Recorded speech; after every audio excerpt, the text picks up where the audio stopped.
So welcome along, everyone. My name's Sue Hatcher. I'm the Program Coordinator of the Sheep Reproduction Strategic Partnership. And today our webinar is focused on managing triplet-bearing ewes for success.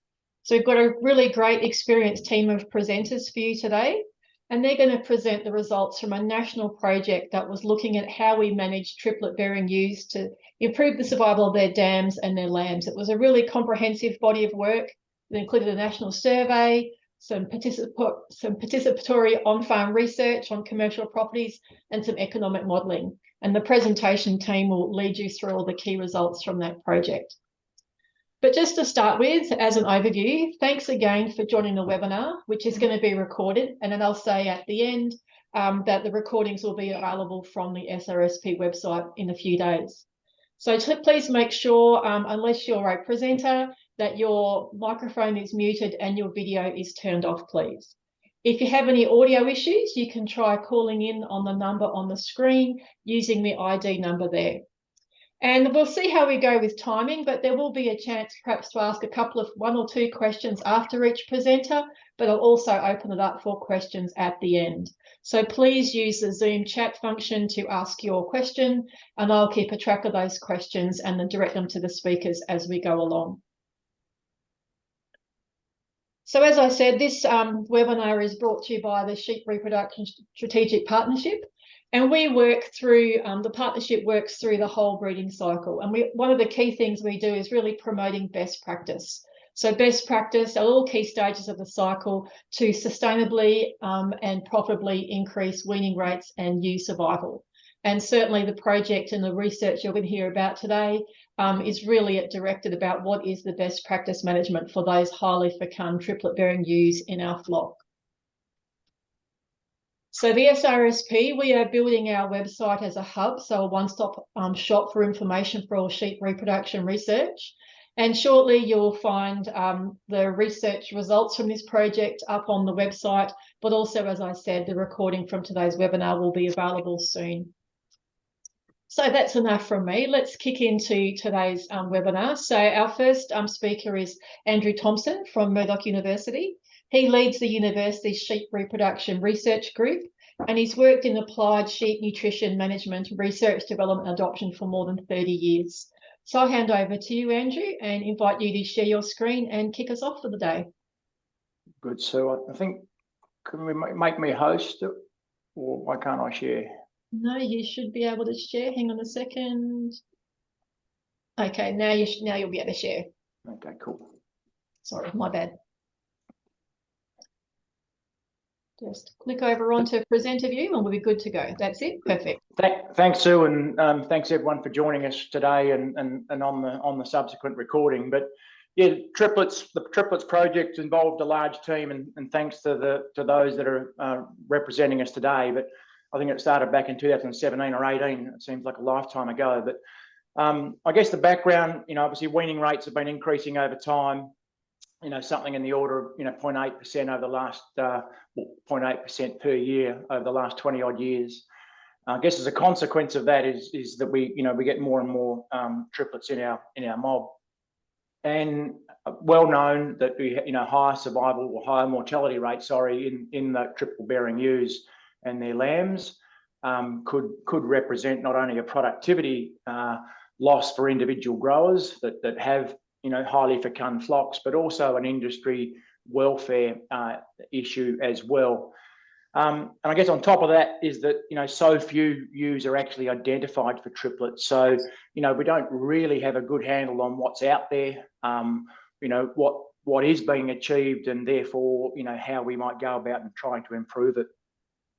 So as Sue said, I was really proud of this project, and partly because of it was 12 to 18 months of work straight up front, and I think MLA were pretty bold to fund this model. And I'm actually just listening. There's some noise going on, but basically we spent 12 to 18 months trying to identify what producers wanted. What were the R&D gaps. And so that consisted of two things, or multiple things, but it was a review in the first case led by Paul Kenyon from Massey, we all know. And then we consulted, and Jason and others were really key to this. We consulted over 200 producers over that 12-month period via interviews, focus groups, surveys, workshops, webinars, etc., to really try to identify what the priorities were in their eyes. Then about 70 on-farm research sites across the country, economic modelling with John, who'll touch on that today, and then I guess finally producing some guidelines and products that hopefully can be adopted or used by farmers and consultants, and Jason will come back to that later on in our presentation. So just a bit of a snapshot, I guess, of what was occurring out there, and this is survey data, and there are always some issues, I guess, with survey data, in terms of recalling what's occurred, over the last year or two. But I think it's still very useful in setting up where we're heading. So the maternal population. So there's about 100 producers involved in this across multiple years. On average, the maternal producers or flocks were scanning at 172 and had 7% triples, and merinos 150 and 3% triples. Now, a couple of points there. Straight up, the population's a little bit biased. I don't think that, in other words, those reproductive rates are higher than the national averages, of course. I don't think that has any negative bearing on the purpose of this, which was really to use those farmers to identify what the research priorities were. It may mean some of the data, the production data, is a bit skewed, of course. I guess what comes out of that is a couple of other things. I think we underestimate the proportion of triplets that are out there, and again, Jason and John will come back to that later on. But in this producer survey data, we're often using farmers that weren't necessarily pushing really hard to identify the triplets, and/or using maybe scanners that were not so skilled in identifying triplets. I think quite a few have been missed, but I also think there's quite significant variation in the proportion of triples at the same reproductive rate. So I guess a message straight up out of that is there is some value in trying to identify what's there in the first place. What was occurring? So the average survival rates of triplet lambs was 59%. So weaning marking 177, with a fair bit of variation. This is farm averages across the different survey responses, 102 to 237. In terms of maternals versus merinos, no differences in survival of single-born lambs, 92-90, as you can see there. But maternal ewes, as we might have expected, had higher survival of twins and triplets, 81-76 for twins, and 60 versus 53% survival for the triplets. In terms of farmers' views on what was contributing to these losses, mismothering, low birth weights, and exposure were the key factors that they considered were causing lamb losses. I guess ewe mortality was a big eye opener for us. I don't think we wrote one word about ewe mortality in the proposal, but clearly it was probably the issue rather than lamb losses. Average mortality of triplet-bearing ewes was 6.4%, with some farms, recording, obviously much higher rates than that. And Jason will come back and present some percentile data later on. There were no differences in ewe mortality between breeds, and again, singles, low rates of mortality reported, 1.5% or thereabouts across both breeds. 2.5–3% in the twins. 5 to 7% in the triplets. I guess the dominant cause, overwhelming dominant cause reported for ewe deaths in the triplet ewes was preg tox. But equally, something like 50% of farmers reported that the triplets just simply getting too heavy was also a factor contributing to these losses. Again, we'll come back to that a little bit later on. As I said, I think ewe mortality was identified as the number one issue, if there's such a thing. Not surprisingly, ewe mortality and lamb survival are intimately linked, particularly so for triplets. And I guess what the benchmark surveying also showed that 90% survival across the whole farm, is possible. There are farmers that are doing that, not a whole lot. but it is possible, and if that is to be achieved, and it's quite interesting how well this aligns with the T90 project. But we are looking at 93-95% survival in our single lambs, pushing up towards 90% survival in our twins, and 70 odd or more in our triplets. And I guess what the data I presented here is sort of 70% survival and 90, so sort of pretty close to where we might be currently sitting, versus those targets set by T90 and other programs, but which are also being achieved now by some individual producers. As I said, the primary purpose, yes, it was to get an idea of what's going on out there, but it was more so, or equally so, to understand what the priorities are for this research project. A lot of data here, and I'll just walk you through it. So this is the practice is mob size, of course. 74% of producers ranked mob size in their top three in terms of a strategy to improve ewe or lamb survival. The mob sizes that those producers adopted, or their targets, were 52 ewes in the triplet mobs and 134 for comparative purposes in their twin mobs. If we then also looked at what here we switch a little bit to the producers that just ranked mob size as their number one choice. I mean, those producers were achieving 6.1% mortality in their twins and marking rates of 177. I probably should have expressed that as a survival.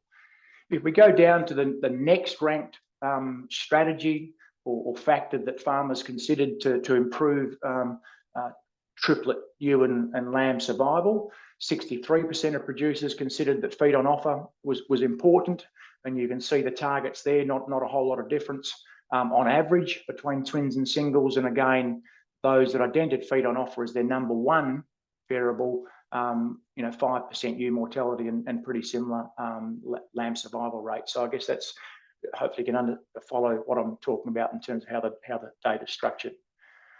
The other ones that came in were condition score. Again, 59% of farmers ranked that as really important.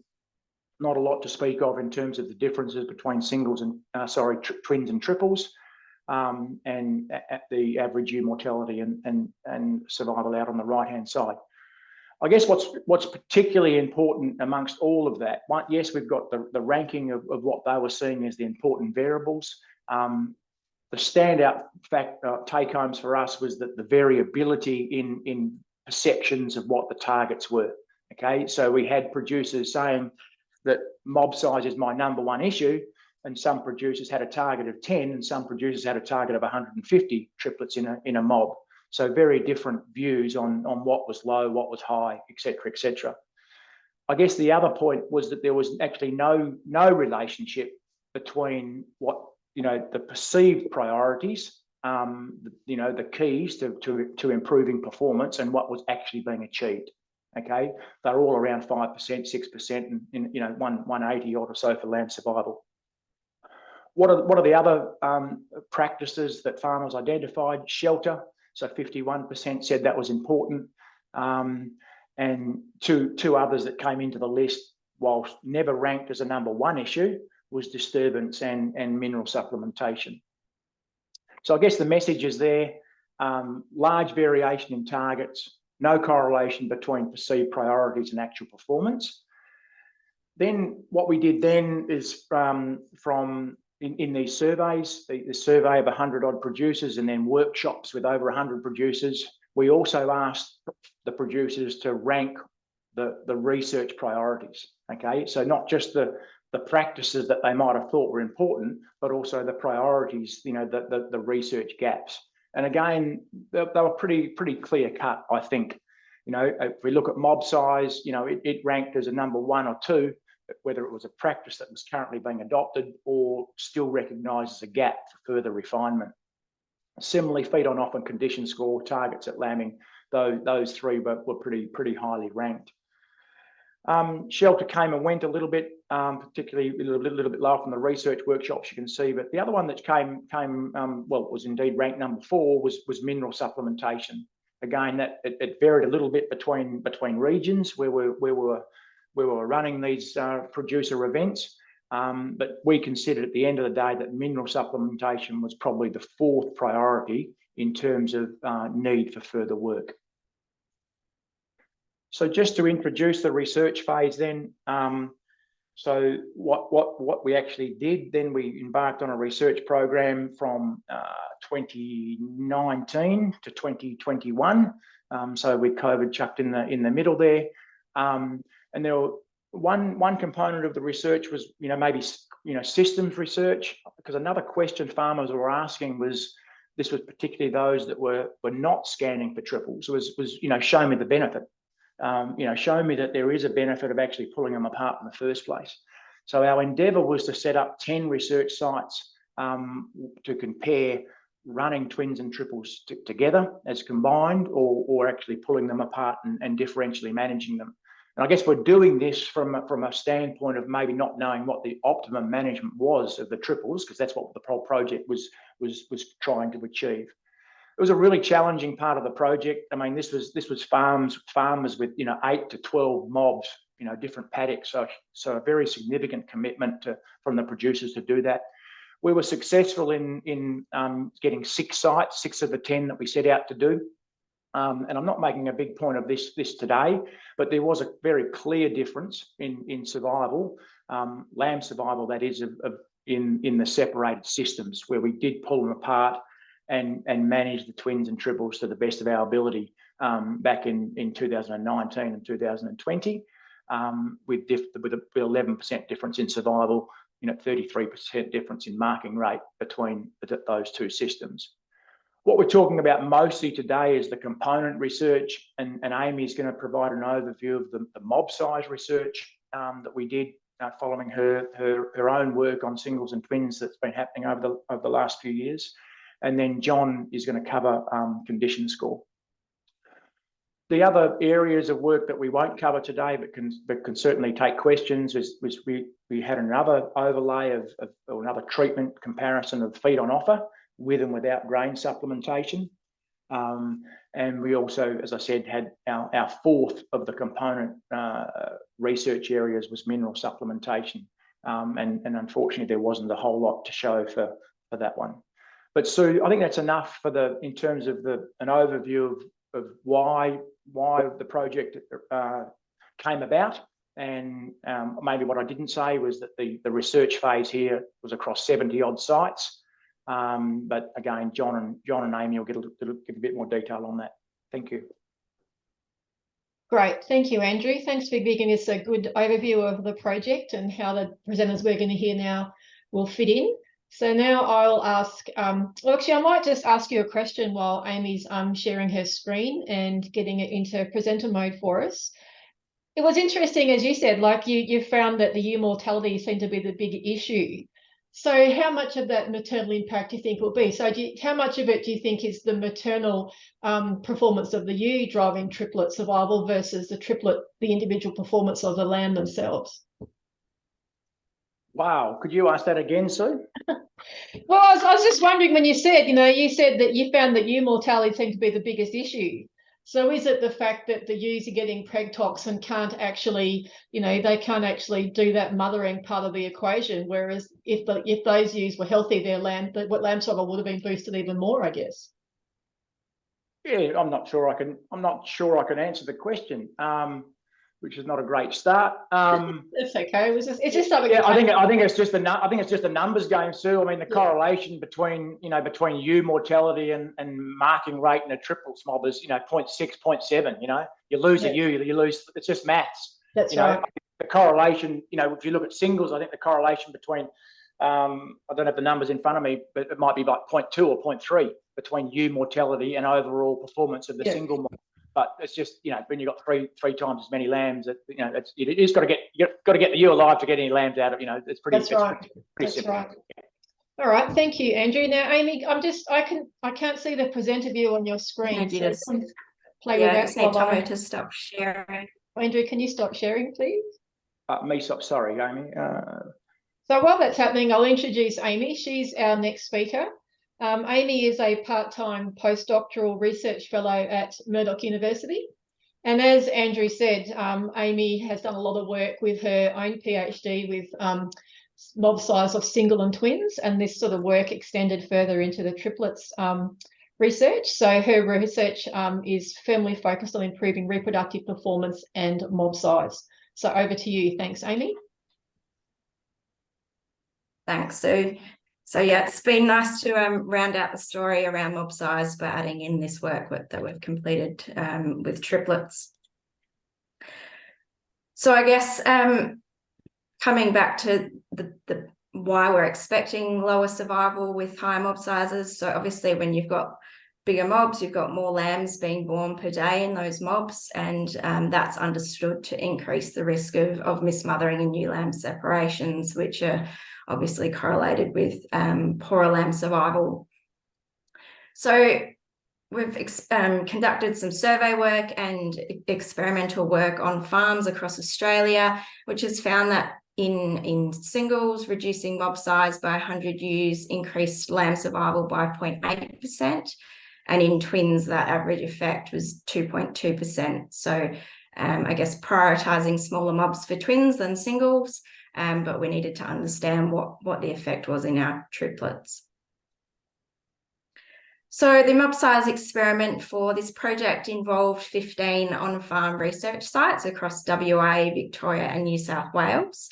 So all of those sites had adult triplet-bearing ewes, mostly maternal. So one of our farms used merinos, the rest were maternals. And on each of those farms, we established a low versus a high mob size comparison. So on average, those low mob sizes were around 20 triplet-bearing ewes, and our high mob size sat around 64 triplet-bearing ewes. So what did we find? So as per the relationship in singles and twins, that relationship is linear. So smaller mob sizes, better lamb survival. In our triplets, reducing mob size by 10 ewes increased lamb survival by 1.5%. So if we're to extrapolate that out to per 100 ewes, that's a 15% increase in lamb survival, which when you look back on the effect in twins, is over 7 times that effect in twins and over 10 times the effect, 15 times the effect in singles. So it really highlighted that smaller mobs for triplets are our priority. So John's conducted the economic analysis around mob size, and as per the work in singles and twins, there are no generic recommendations for optimum mob size of triplet-bearing ewes, and that's because optimum mob size is influenced by several enterprise-specific factors, so breed, lamb price, stocking rate, and the return on investment that you're chasing. So regardless of whether you're achieving those smaller mob sizes through paddock subdivision or you're just reallocating ewes within existing paddocks, our optimum mob size for our triplet bearing ewes is about 35% that for twins. And the economic analysis showed that on average, 70% of the economic benefit from identifying triplets is because you can reallocate them into smaller mobs to reduce mob size and improve lamb survival. So just as an example here, this scenario is with permanent paddock subdivision with lamb price at $7 per kilo, and we're chasing a 5% return on investment. So just to give you an idea of the optimum mob sizes for this scenario, so you can see with higher stocking rates, we've got a smaller optimum mob size. And those optimum mob sizes are about 35% that for our twins. So in merinos for this scenario, optimum mob size is sitting sort of between 30 and 35 ewes, whereas in our maternals, we're sitting around 30 ewes. So I'll hand over to Youngie now. Thanks, Amy. So just remember, everyone who's participating, if you'd like to ask a question, just type it into the Zoom chat and I'll keep an eye on those and I can ask our presenters as we go. So our next presenter is going to talk to us about the economics of managing ewe condition score. So John Young is the principal at Farming Systems Analysis Service, and he's been working on economic analyses for various Australian livestock industries for more than 26 years. He's also run a mixed farming sort of sheep property at Cotonup, so he combines that practical farming experience with his economic analyses to make sure that the results and things he gives to industry are practical and relevant. So over to you. Thanks, John.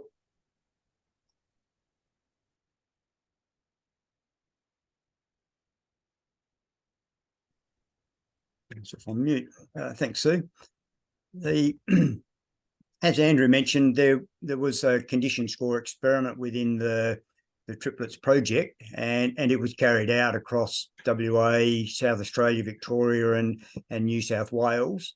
The treatments in the condition score experiment were started at scanning when the triplet-bearing ewes were identified, and they were allocated to a high and low condition score treatment. So that treatment went from scanning through to the pre-lambing period, and that which is about sort of 10 days or so before lambing, when the animals were allocated to their lambing paddocks. And the aim was for a difference of about 0.3 of a condition score. Here's the story of what actually happened. The maternals, the high condition score treatment started at, well, they both started at 3.4. The higher condition score treatment gained about 0.25 of a condition score. The low condition score treatment lost about 0.25. So they were about half a condition score different at the point of lambing. And then post-lambing, they were on sort of the same nutrition. So some of that gap closed up in the lambing to marking period. With the merinos, the gap wasn't quite as large, only 0.4 of a condition score difference at the point of lambing, and that was all achieved by the low condition score treatment losing condition. The outcome of those treatments, there was a significant difference in ewe mortality between the low and high condition score treatment. So that's sort of the late pregnancy effect on ewe mortality was significant, and there was a significant effect on merino lamb survival, but not on maternal lamb survival. So because there was a significant difference, it allowed an individual animal statistical analysis to be carried out, and that's the same as was carried out for the lifetime ewe management program, and as a result of that, we could do some economic analysis. Well, the individual animal analysis gives us greater power to look at the impacts of nutrition on survival and utilize that in our economic analysis, as was done sort of 10 or more years ago for the lifetime ewe management. And so we've done an analysis very similar to what was in lifetime ewe management, and we've added triplet ewes to the recommendations.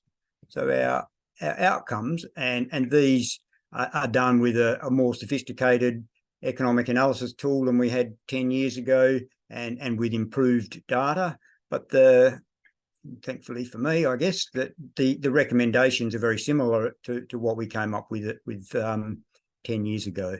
So the recommendations for merino ewes these are the condition score targets at lambing, is for singles to be condition score 3 at lambing, twins to be condition score 3.3, and the triplets to be about 0.2 of a condition score higher than the twins.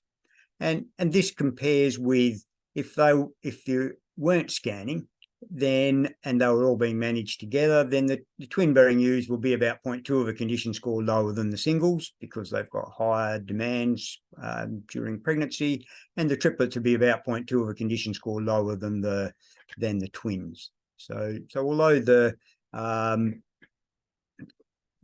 targets aren't that much high, the amount extra that you fed, if we concentrate on the triplets, they perhaps would have been around condition score 2.6 had you managed the whole mob to a target of 3 for the singles. So it's when you look at it that way, it is a reasonable turnaround in nutrition.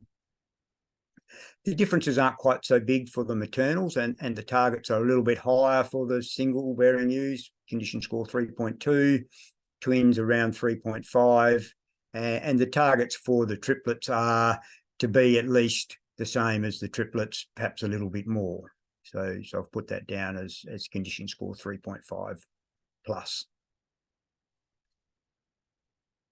So the economic analysis showed that the priority target for condition score target was that at lambing, the one we've just looked at, and gaining condition score in late pregnancy and the impact that has on ewe mortality particularly, but also lamb survival through gaining condition is the main driver of those targets. And as mentioned, that if the targets are hitting those targets is we compared that with running the ewes together, where the higher the twins and the triplets would be losing condition score relative to what's happening with the singles. So the comparison of profitability was that in a flock that had, say, 10% triplets in the flock, that merinos would increase by hitting those targets instead of not scanning. You'd be increasing profitability by about 80 cents per ewe scanned, which is, sorry, increasing income. I'll talk about the costs in a second. Increasing income by 80 cents per ewe scan, which is about $8 per triplet bearing ewe. And that says after costs, but that actually shouldn't be in there. Maternals around $2.35 per ewe, or $23 per triplet bearing ewe. So more gain in the maternal flock, which is reflecting predominantly reflecting the more valuable lamb that's being turned off from the maternal flock, but also slightly lower feed costs. So the feed costs have been incorporated into those numbers, but not the cost of scanning. So maternals are a little bit easier to get to gain weight than a merino in late pregnancy. So that contributes to that $23 compared with the $8. Now, I've mentioned that these don't incorporate the cost of scanning. So we need, from that $8 and the $23 per ewe benefit, we need to cover the cost of scanning for triplets compared with scanning for multiples. So that means you have to pay the contractor a little extra so that they'll slow down and identify the triplets. And there's also a bit of extra cost in labour in the yards. So we've estimated that to cost about an extra 40 cents per ewe scanned. So in order to recoup that cost, there's a sort of minimum amount or minimum number of triplet bearing ewes to recoup your expenditure. And for the merino, that's around 5% triplet bearing ewes, which we've estimated to be around 145% reproduction rate. So some merino flocks won't be scanning that high, but some merino flocks will be scanning higher than that and would benefit from scanning for litter size rather than just scanning for multiples. In the maternals, because there's a slightly higher value per ewe, the break-even proportion of triplet bearing ewes is only 3%, and we're estimating that would be happening at around a scanning percentage of 125%. So most maternal flocks will be scanning higher than that, and therefore most maternal flocks would be benefiting from scanning for triplets rather than just scanning for multiples. So that's sort of the condition score part of what I wanted to talk about, and this was another part of the economic analysis, not really associated with condition score management. Actually, I need to go back because there's one thing I missed mentioning here, that the benefits of managing condition score and the profitability of managing condition score are on top of the benefits that Amy talked about in relation to optimum mob size at lambing. So these, and as she mentioned, 90% or 70% of the benefits are mob size, 30% increase or on top of that from managing condition score or managing nutrition. And these break-even proportions are incorporating both those benefits, the mob size plus the nutrition benefits. So this is the overall picture, those numbers on the screen now. So this was just a bit of extra analysis that was carried out. So we thought that, and it showed up that that the survival of the triplets is affecting the sort of target that you might aim for in your flock for reproductive rate. So some of the farmers provided some of that feedback in the surveys to say that they weren't aiming for overly high or very high reproduction rate. So we've analysed that, and this is the graph. If we look at those median survival levels that Andrew put up in an earlier slide, which were around 90% for singles, around 80% for twins, and around 60% for the triplets. So and this is for an autumn lambing merino flock. And I have sort of cherry-picked the results a little bit, and I'll talk about some of the other scenarios in a moment. But we're seeing from that graph that those merinos scanning more than around 170%, profitability starts going down, and that's not even taking into account the cost of feeding the ewes to get them heavier to achieve 170%. This is if it's sort of a genetic effect with the same feeding. The main driver that makes that graph tip over at 170% is the difference in survival between the singles and the twins, and particularly, or more so, the difference in survival between twins and triplets. So just as an example to get your head around that idea, if we had one twin-bearing ewe, so 2 lambs in utero with an 80% survival, that gives you 160% lambs weaned. If we convert that ewe into a triplet-bearing ewe, so there's 3 lambs in utero, but they only have a 60% survival, then that's 180% lambs weaned. So one more lamb in utero only leads to 0.2 of an extra lamb weaned. So it's that difference in survival rather than the absolute level of survival that tips that graph over. And so we went back to the data that was collected in the triplets project and looked at that gap, the size of that gap, which for the median was about a sort of 10 or 12% gap between singles and twins, and about a 20% gap between twins and triplets. And the top 20%, or the best 20%, closed that gap up by about 7%, both between singles and twins and triplets. And the lower 20%, or the sort of 80th percentile, that widened that gap out by about 7%. So we looked at put that level of survival in and said, well, what does that do to your sort of target reproduction rate? And the top 20% survival, that increases the target reproduction rate by around 20%, and the people who aren't concentrating on lamb survival, it reduces the sort of target reproduction rate by about 20%. Now, the autumn lambing merino was the one that demonstrated this effect the most. The spring lambing merino, the plus or minus 20% was sort of closed down to more like plus or minus 10%.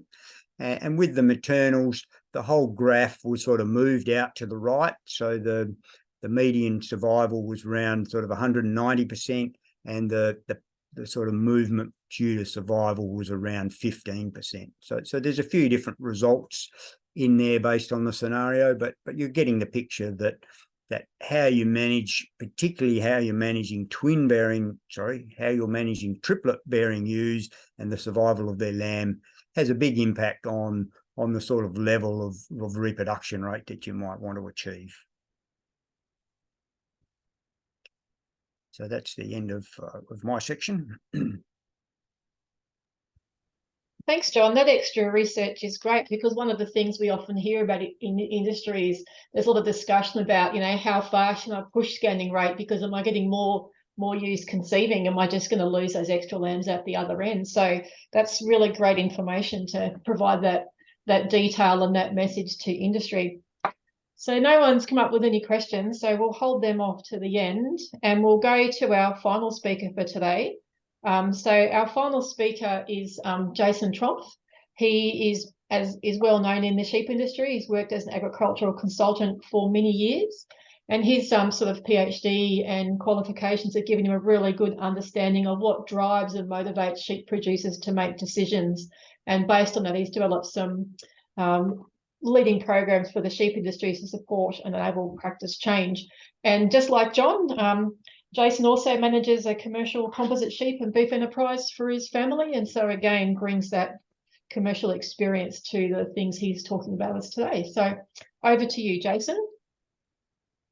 I'll make sure I come off mute. Hopefully you can hear me. And look, it was great to be part of this project, and a real continuation, I think, of the journey that started back in the Lifetime Wool days. And this project is just, the way I see it, really a progression of that, and giving farmers a further understanding, regardless of breed type, of how to best to allocate their resources on farm to get, optimal outcomes to, suit their goals. So the project was very much bookended with consultation with a lot of commercial farmers. Andrew's outlined that, and then really the other bookend, which all of us as presenters on this hookup were actively part of, was to create a best practice guide, and also some fact sheets when you break it back to their components that you've heard a bit about, to help farmers to really adopt this stuff on farm.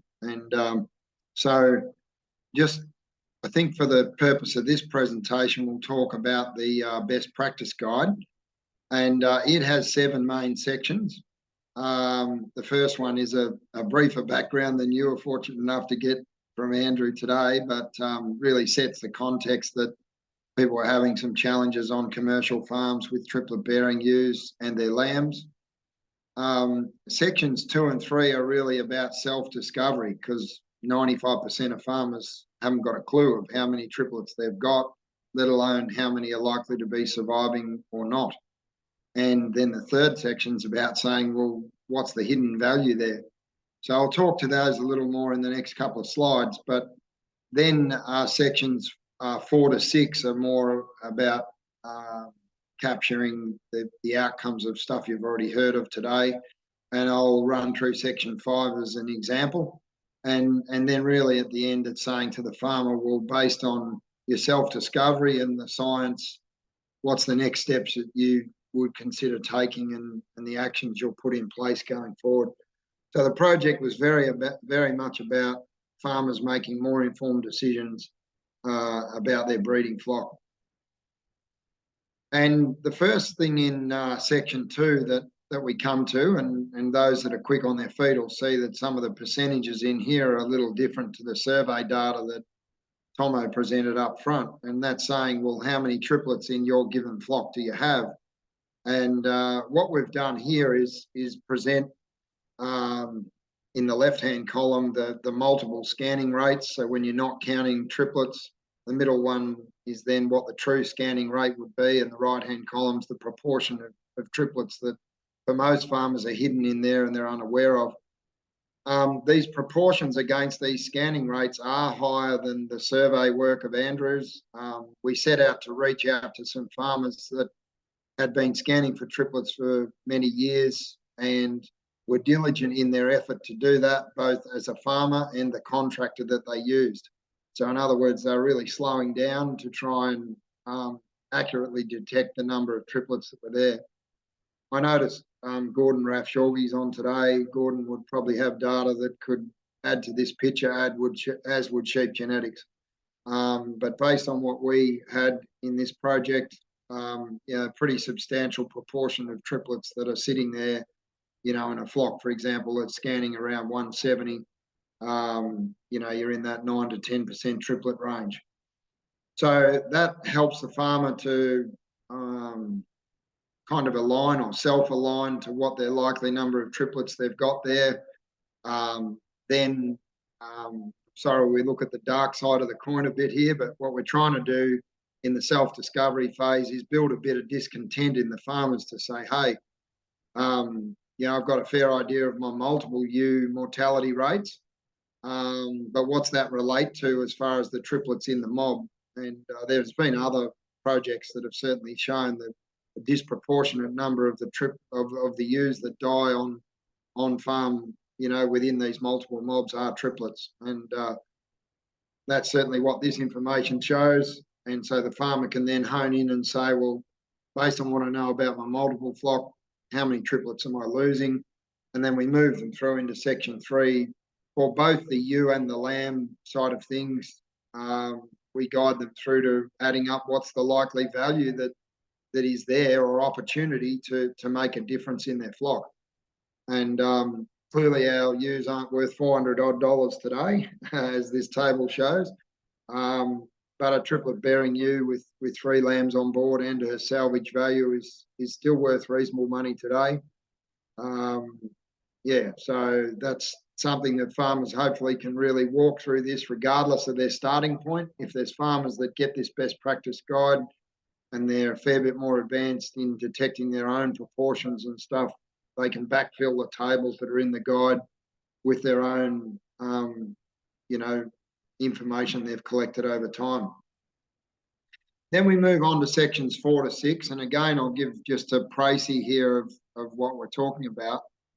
But this is really saying, you know, what can we actually do to identify, or, you know, information around identifying triplets? What can we do to mitigate the ewe loss? And then in section 6, the lamb loss. So the way we set these out is saying, what's the issue? When's it occurring? Why is it occurring? And how are we going to go about addressing it? And really the icing on the cake that's not in this table is each of these sections also give insight to the economic benefit and the ultimate targets that are being recommended. So that what, when, why, how was just a bit of a thing that we chose as a group to follow to try and make it easier for a farmer to sort of walk through the steps given the area that they're focusing on.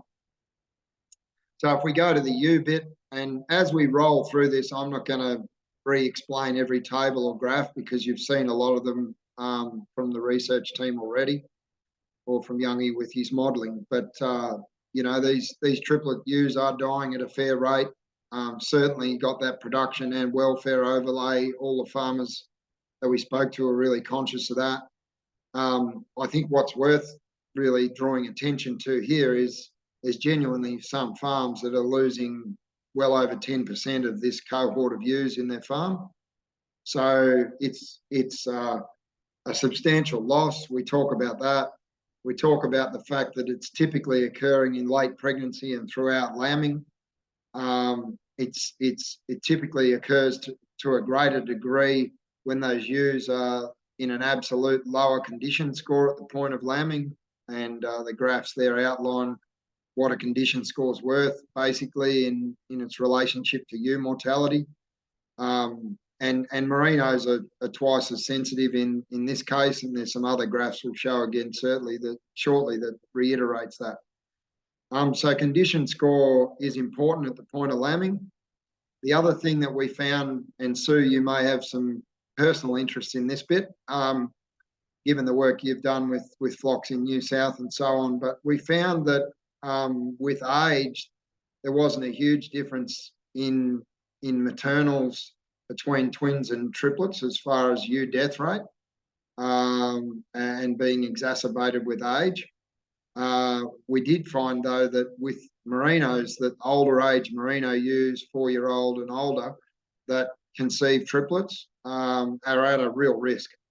And I think that kind of throws a challenge to the farmer if they're in some of these really fecund merino genotypes. More of their older age ewes will be the ones that conceive triplets, and this can be a real challenge. So we sort of really want to draw attention to that. and then hopefully the rest of the information gives the farmer the opportunity to mitigate some of that risk. Why is it occurring? In particular, it's, as the farmers suggested to us right back in the survey all those years ago, that predominant cause of death is to do with preg tox. These triplets, particularly late, have got a real escalation in their maintenance requirements for ME. They've got some real challenges around restriction of their rumen capacity, and they're often, you know, put on decent volumes of feed, but feed that's not that energy dense, and you've got a real conundrum there. And therefore, we often see a lot of these ewes in a negative energy balance, and the loss of condition score. You can see that one condition score loss is nearly relating to 4% escalation in mortality of merinos, and a bit less than that, as you can see, in maternals. So that's one of the key areas around the why, and we present a bit more information on preg tox in the best practice guide. As far as the how, we now make direct reference to what we learned in the trial work. The mortality of merinos in particular was much lower when they were managed to higher condition scores. And this is absolutely evident in the high and low condition score trials, that you see generated 0.4 of a condition score difference. And for that, you know, it changed the risk of mortality significantly. The ewes that were maintained in condition score had a 4% ewe mortality, and those that lost the 0.4 of a score in the lower condition score treatments were over 11% mortality. So in the best practice guide, we talk to the farmer about that and the opportunity to really work on maintaining condition score, at least between scanning and lambing. And to progress that a bit further, gaining condition score regardless of the starting point makes a difference. In merinos, if we can get 0.5 of a score on them between scanning and lambing, that improves ewe survival in this case by about 2%. If we can get half a score on a maternal, that improves ewe survival by about 1.5%. And I think it should be mentioned here that we were told repeatedly by farmers early on that it's kind of over condition score or heavy condition score triplets where they felt there was a real issue. If you tune into Twitter, there'll be plenty of people telling you that you should run them with the twins, or even worse, run them with the singles and get them to lamb in a condition score somewhere between the singles and the twins. As Youngie outlined, that's not what we're resoundingly as a group, not what we're recommending, and certainly not what the best practice guide suggests is the way forward. Absolutely, you can lose these maternal ewes as well if they're in a negative energy balance late. And that's really rounded out by the targets in this section of the guide for the ewes that Youngie's gone through really well. You know, gaining condition score between scanning and lambing really counts. And it's, you know, the best way I can summarise it is from what John's provided us. You know, if that triplet stays in with the twins, she's going to lamb about 0.2 condition score less than the twin-bearing ewe, whereas we want a 0.2 more. So, you know, you're in that range of a third to a half a score that she's off target. And that in lies the opportunity to identify her as early as you possibly can and reallocate your resources to give you the best return on investment. And so I suppose just in summary, on behalf of the team, we're all really proud of this project and the approach that it took by really going to commercial growers and 100 plus of them, consulting on what they really felt the issues were and what this R&D without an endless budget should really focus on.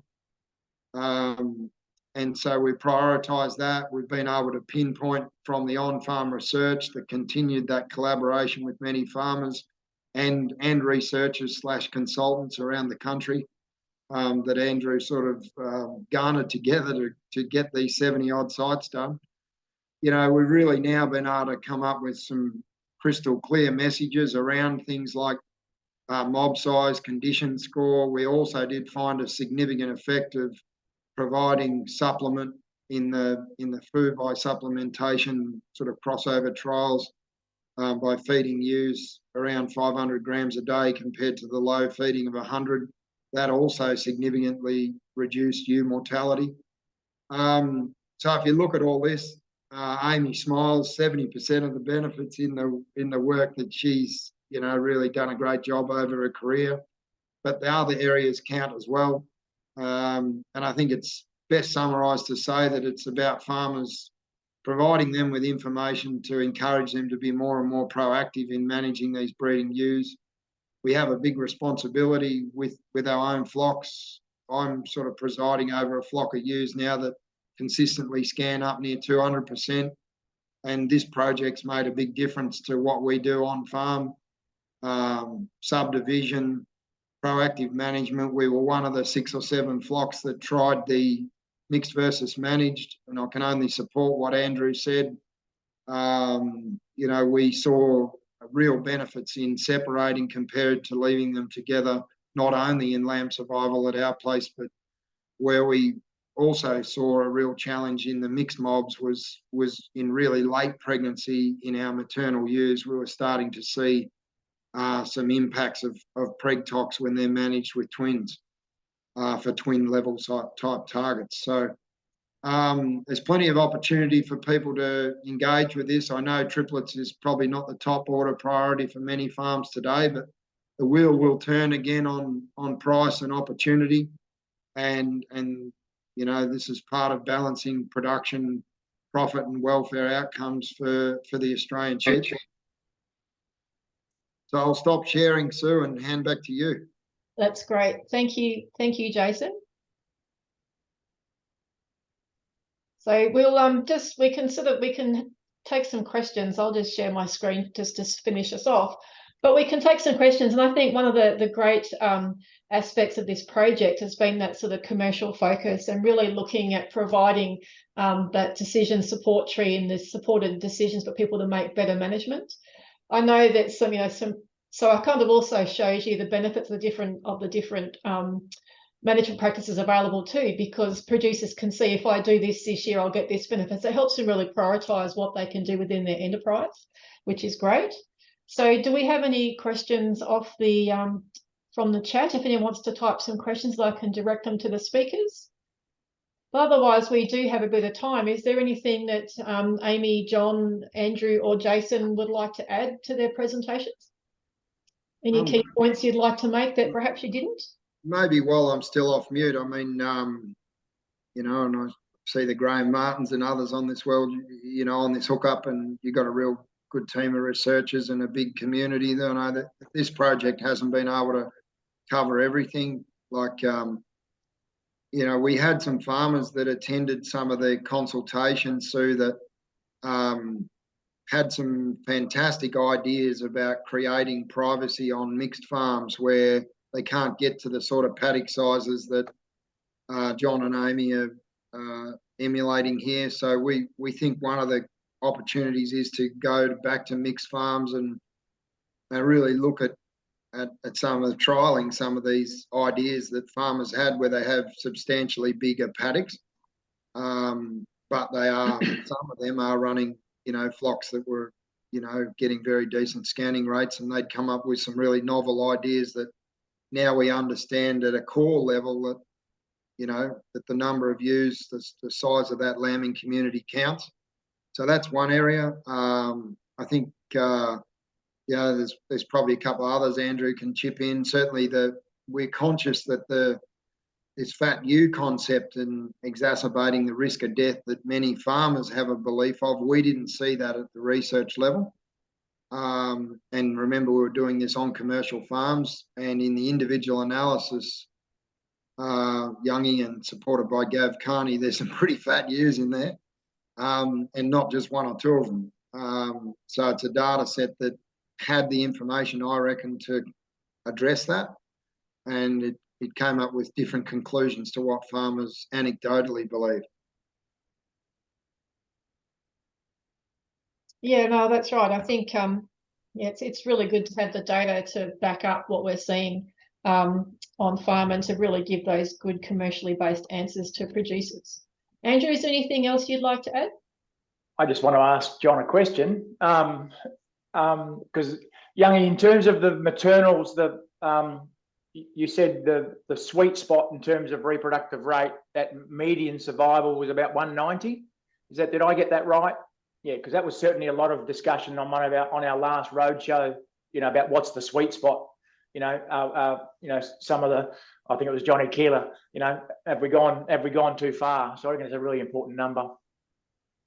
Yeah, I think the one comment I missed making at that point was that there's implications of that graph that we looked at for breeding objectives. Now that sheep genetics provide a litter size trait separate from number of lambs weaned, that graph does provide a bit of an idea of what sort of pressure you should be putting on litter size based on what your current scanning percentage is and what your current survival levels are.